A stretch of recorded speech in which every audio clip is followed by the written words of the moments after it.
ओम नमो नारायण। हमारी सनातन वैदिक परंपरा में श्रेष्ठ के प्रति नमन प्रणाम की आज्ञा देता है। दो शब्द हमारे संस्कृत भाषा में कहे जाते हैं। एक शब्द है कृतज्ञ, एक शब्द है कृतघ्न।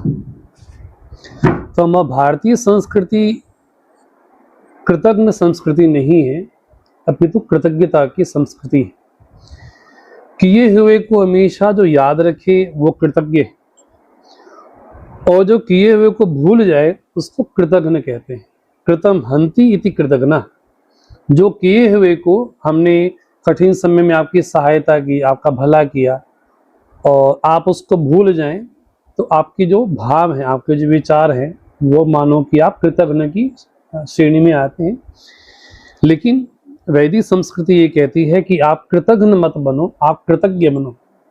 आपके प्रति आपके परिवार ने, आपके समाज ने, आपकी प्रकृति ने, आपके ईश्वर ने, आपके मित्रों ने, आपके संतों ने, आपके गुरुजनों ने, आपके महापुरुषों ने आपके लिए कुछ भी किया तो उसको जीवन में हमेशा याद रखना ये दर्शाता है कि आप कृतज्ञ संस्कृति के अंतर्गत आते हैं। ऐसा तो श्रेष्ठ के प्रति नमन होता है, क्योंकि वेद भी कई भावों में, कई ऋचाओं में, कई मंत्रों में कई बार बार कहता है आचार्यमान पुरुषो वेद, कि अगर आपको सही अध्यात्म की जानकारी चाहिए तो आपको किसी आचार्य के सानिध्य प्राप्त करना चाहिए।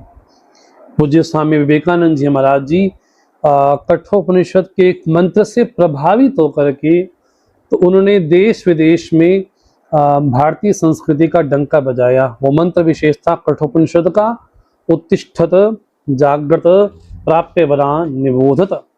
उठो, जागो और किसी ऐसे विद्वान महापुरुष की शरण में जाओ जो तुम्हारे जीवन के जो अंधकार हैं, संशय हैं, उनको दूर करे। तो अराइस, अवेक, उठो और जागो, और तब तक मत रुको जब तक तुमको लक्ष्य की प्राप्ति ना हो जाए। तुम्हारा वेद इस भाव से हमारे युवाओं को एक संदेश देता है कि बैठो मत, अपितु उठो।